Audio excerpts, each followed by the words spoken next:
What happens when hope is shattered? A futuristic city, a dying world, and a group fighting to change it all. Watch as a young dreamer and a disgraced inventor team up to stop the end of everything. Can they turn the tide? Today, I'll recap a 2015 sci-fi family film, Tomorrowland, so keep your eyes wide open and stay safe. The movie starts with Frank Walker, a man who's talking to an unseen audience about the future. Suddenly, a female voice interrupts him, saying his view on the future sounds a little too bleak. She asks him to think back to when he thought of the future as a place full of hope. Frank then starts talking about when he was a kid and went to the 1964 World's Fair in New York City. Young Frank eagerly walks into the Hall of Inventions, carrying a big duffel bag with his special creation inside, a jetpack he built himself. Even though the judge, David Nix, doesn't seem impressed and mentions that the jetpack doesn't work right, a little girl named Athena believes Frank's invention has real potential. She sees something in his work that the others don't, making Frank feel a bit more hopeful. Outside the hall, Athena runs up to Frank and hands him a small pin. She asks him to follow her as they sneak behind a small group of people. The group includes Mr. Nix and some special guests of his, making Frank feel a bit curious about what's going to happen next. Frank pins the small badge on his jacket and follows the group to the It's a Small World ride. Instead of waiting in line like everyone else, Frank gets to go straight onto a boat all by himself. While he's on the ride, a laser scans his pin, and out of nowhere, he's thrown down a hidden chute beneath the ride. The boat he's on then stops at a secret transport station. After a wild, confusing ride, Frank finds himself on a misty platform. He spots a strange flying vehicle taking off nearby with Athena waving at him. Frank tries to follow, but ends up on the edge of the platform. Just then, construction robots appear and start building new things, but they accidentally knock Frank down to a lower level. As his jetpack falls, one of the robots grabs it. Frank struggles to get it back, but to his surprise, the huge robot fixes it. However, Frank accidentally falls from the platform too. When he finally turns on his jetpack, he blasts off into the air, flying through a bright, shiny city like nothing he's ever seen before. Eventually, Frank lands right in front of Mr. Nix, who only seems a little impressed by the jetpack flying. But Athena gives Frank a proud smile, showing that she believes in him. Frank starts to feel negative again, and just as before, the female voice interrupts him, saying he sounds pessimistic.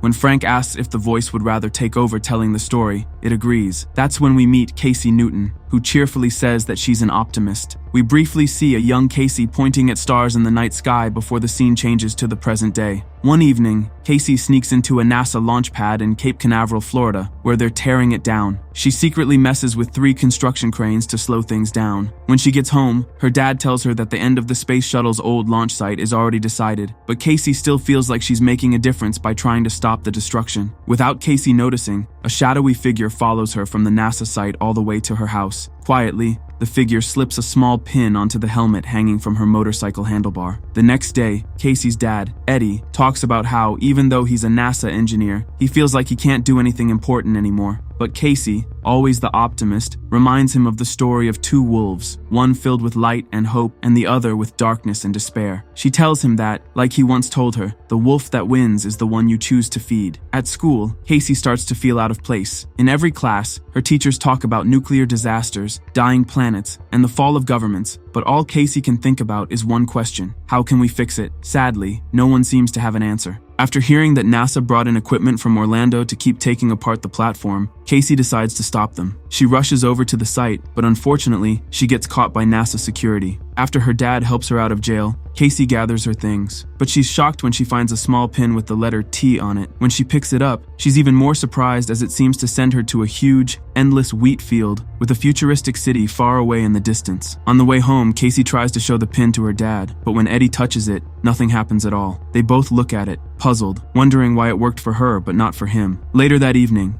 Casey quietly sneaks out of the house and rides her bike to a big open field. This time, when she touches the pin, she's amazed to find herself in the middle of a sparkling futuristic city, with jetpacks flying around and hover trains zooming by. She's fascinated, especially by a rocket launch station, and decides to follow a group of space travelers. But suddenly, the pin runs out of power, and Casey ends up waist deep in a lake, realizing she's wandered too far. Casey wakes up her little brother Nate and asks him for help looking for another pin online. Their search leads them to a website for a store called Blast from the Past in Houston, Texas. But something is strange. The site only has a street address and doesn't list any phone number or email. Casey tells Nate to cover for her while she takes a bus to Houston to talk to the store owners. The next day, Athena shows up at their house and asks to see Casey. When Nate tries to explain that Casey is away, Athena doesn't believe him. She says he's lying and demands to know where Casey really is. When Casey arrives at Blast from the Past, she meets the store owners, Ursula and Hugo. They explain to her that the pin was actually a key to a special world created by some of the greatest geniuses in history, a group called Plus Ultra. When Ursula and Hugo ask Casey where she got the pin, she tells them she just found it. This makes them upset, and things get really weird. Suddenly, they grab 2 real laser guns and try to shoot her. Just as Ursula and Hugo are about to attack, Athena shows up and stops them with a time bomb, which freezes time in a 15-foot radius. While time is frozen, Athena and Casey fight back. Athena even rips off Ursula's head, and Hugo gets skewered. The two quickly escape the store before Hugo's self-destruct goes off. Athena then breaks into a car, and they drive away, just in time to avoid the explosion.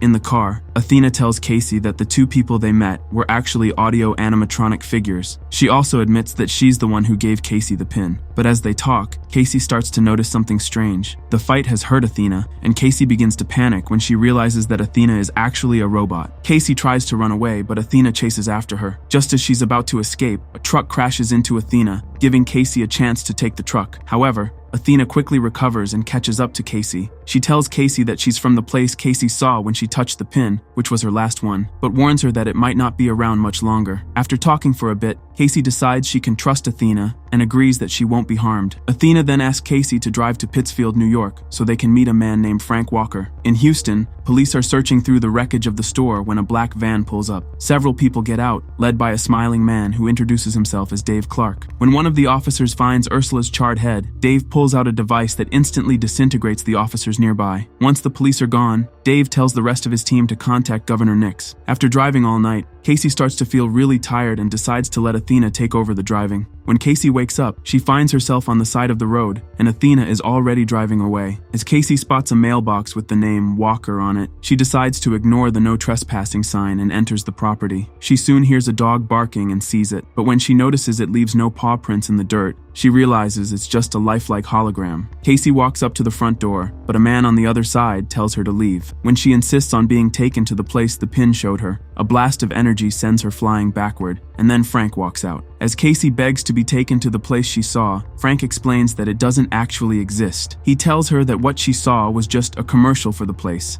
and that they threw him out, sealing off all ways to get back in. Frank tells Casey to leave again, but she won't go. As the day turns into night, Casey notices a bunch of cables running from the main house. She follows them and finds out that they're connected to a lot of antennas and satellite dishes. Casey lights a nearby tractor on fire, forcing Frank to come outside and try to put it out. He eventually puts out the flames, but Casey won't let him back inside until he agrees to take her to the place she's been asking about. As Casey explores the house, she comes across some high-tech devices. One room catches her attention, filled with screens showing political chaos around the world. There's also a countdown clock and a strange machine that looks like it can predict probabilities. Frank finally gets back inside the house, but he tries again to convince Casey to leave. She refuses and demands answers about what she's just seen. Frank, realizing she's not going anywhere, asks her a serious question. What if I could tell you the exact day you would die? Casey says she'd naturally want to know, but then she adds that if she did find out, she wouldn't believe it. She'd probably try to find a way to change the future. Suddenly, the monitors behind her flicker, and the probability numbers drop by just a small amount, but it's enough to make Frank pay attention. Suddenly, sensors beep, showing that there are intruders, and a black van with dark-suited figures pulls up. Frank tries to secure the house, but the intruders break in, revealing they are audio animatronic figures. Frank quickly grabs some things and stuffs them into a bag, before he and Casey get into a bathtub, which shoots them out of the house just as Frank self-destructs his own birthplace. The tub lands in a nearby pond, and Casey and Frank climb out, only to find Athena waiting for them in a truck nearby. The 3 of them start driving away from the house, but Frank quickly gets into a small argument with Athena. Athena takes them to a television station, hoping Frank can help them reach the spectacle. At first, Frank refuses, but after thinking it over, he finally agrees to go with them. Frank leads them into a small utility shack, where he shows them a hidden underground entrance. Inside, there's a teleportation machine. As Frank covers Casey's eyes and ears to prepare for the teleportation, he asks Athena why she picked someone like Casey to help them. Because she hasn't given up, Athena answers in her quiet, robotic voice. In just a few moments, the 3 of them are suddenly transported to a new place, the top of the Eiffel Tower in Paris, France. After the group takes down a guard, they find their way into a small room. Inside, there are figures of Thomas Edison, Gustave Eiffel, Jules Verne, and Nikola Tesla. Frank explains that the Eiffel Tower works as an antenna and a hidden gateway that the men created. This was an emergency entrance to reach their secret city. Frank then reveals an Edison tube, and when it's placed on a phonograph, it opens a secret entrance. As the group watches, the Eiffel Tower suddenly splits in half, turning into a launch platform. From beneath the ground, a rocket ship rises up. The three of them quickly climb into the rocket, but French robots try to stop them. However, the rocket blasts off just in time, leaving the robots behind. Once the rocket escapes Earth's gravity, the main compartment flips around. It speeds back toward Earth, breaking through the atmosphere and crashing into another dimension. The world outside the rocket changes, as if they've entered a completely new place. The three of them step out near the rocket site Casey had seen in the commercial, but it looks empty and abandoned. As they look around, a group of vehicles starts to drive toward them. Frank quickly hands Athena a small device. It's a 1-kiloton bomb, about the size of a small ball, which Athena hides in a compartment inside herself. Frank says they might need it later to get what they want. As the group waits, a hover train pulls up, and Governor Nix steps out, looking exactly the same as when Frank first met him. Nix greets Frank and Athena with a few quick words, and then Frank introduces him to Casey. This is when Frank talks about the small change he noticed in the probability, saying he believes Casey might be the one to change things. The group then walks towards a huge tower, with a giant sphere next to it, sending bright energy into the air. A platform lifts them up, and as they rise, strange beams called tachyons surround them. These beams show flashes of things that might happen in the future, just for a moment. As the platform moves higher into the sphere, a glowing globe rises on a pedestal in the center of the room. Frank explains to Casey that this globe can take people to different places and even travel through time. He shows her how it works by showing Earth from above. Casey tries it out for herself, and Nix is amazed at how quickly she learns to use it. Focusing on the NASA landing platform, Casey moves the globe forward in time, but she's shocked when the image starts to get blurry. She pushes even further and sees fire and smoke in the distance. As she moves the globe around, she sees more terrible sights, cities being torn apart, tornadoes, and violent thunderstorms. Finally, she sees her own family's house underwater. Frank explains that everything they're seeing is predicted to happen in less than a month. Casey gets upset, wondering why Nix hasn't warned anyone on Earth about what's coming. But Nix remains calm, saying that what will happen is inevitable. The city, however, will survive. When Casey asks why they don't let people from Earth come to the city, Nix replies that it's too dangerous. He believes humans might destroy it, just like they've been doing to Earth. Casey stays hopeful and refuses to accept what the machine showed them, believing they can still change things. Suddenly, the view on the machine brightens, and everything starts to look normal again. Frank, excited, tells Nix that he's seen what he meant. But before Frank can say more, the governor taps him with a device, and Frank falls unconscious. Frank wakes up in a small room, with Athena and Casey close by. Athena explains that Frank is going to be banished again. Casey is upset, feeling hurt that Frank didn't tell her about the end of the world. Frank tries to explain, saying he knows she's special, but her hope seems to be fading. Casey, feeling betrayed by the vision the pin showed her of a bright future, suddenly realizes something shocking. Frank's antennas and dishes were picking up signals from what the machine was showing. But what if the machine isn't just predicting the future? What if it's making people believe in these visions and accept that the end is coming? It's like a doomsday machine that makes the future happen by itself, a self-fulfilling prophecy. The three of them are taken to Nix, who decides to send them to a deserted island using a portal. Frank tries to explain what they've discovered, but Nix says that shutting down the sphere won't change anything. Casey is still angry, especially since they've seen small signs of hope, yet Nix can't seem to see any reason. Then Frank reveals that the sphere was actually Nix's idea, and he helped put it together. Nix's idea seemed reasonable at first. Show a future where people would be motivated to act because they thought they knew what was going to happen. But instead, the visions just made everyone accept it and give up. People turned what they saw into stories, and only cared about the present, never thinking about how their choices could affect the future. Just as the three are about to be sent through the portal, Frank quickly uses the controls on Nix's watch to activate the sphere's lift. As Frank and Nix struggle,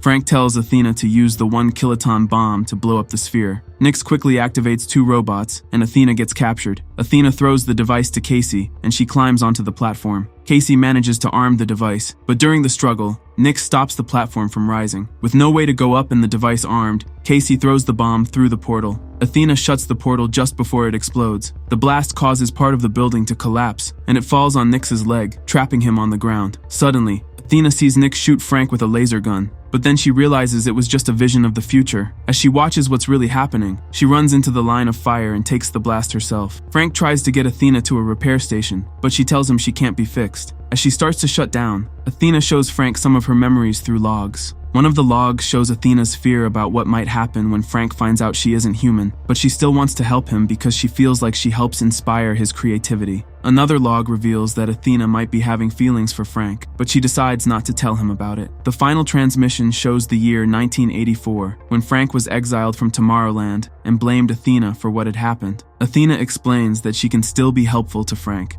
She has a self-destruct device inside her, and she can be used to destroy the sphere. Using a jetpack, Frank flies above the city with his former friend and confidant. As Athena shuts down, Frank carefully drops her into the sphere. Her self-destruct mechanism activates, sending the sphere crashing to the ground and crushing Governor Nix. Once they are back on the ground, Casey and Frank look at each other, unsure of what to do next. After a moment of thinking, they realize there's only one thing left to do: become proactive. Casey opens the portal right near her home and smiles as she invites her father and brother to step into Tomorrowland with her. She knows that together, they can help make the future a better place. Frank makes up his mind to restart the recruitment program. He turns on the pin-making machines and begins creating new recruiters, each looking like children. He hopes these young recruits will help bring hope and creativity back to Tomorrowland. We soon discover that the new recruiters are the ones Casey and Frank have been speaking to all along, just like Athena. Each of them receives their own pin case, with a special mission to find dreamers, people who can help create a better, brighter tomorrow. The last scenes show many people discovering the T-pins. As they each touch the pins, dozens of people appear in a huge wheat field, all their eyes looking toward the tall spires of Tomorrowland. So, which awesome movie should we recap next? Drop your suggestions in the comments below and let's make it happen. Don't forget to smash that subscribe button so you never miss out on our movie recaps. We've got plenty more coming your way. Thanks for watching and see you next time. Produced by Warner Movie Recaps 2.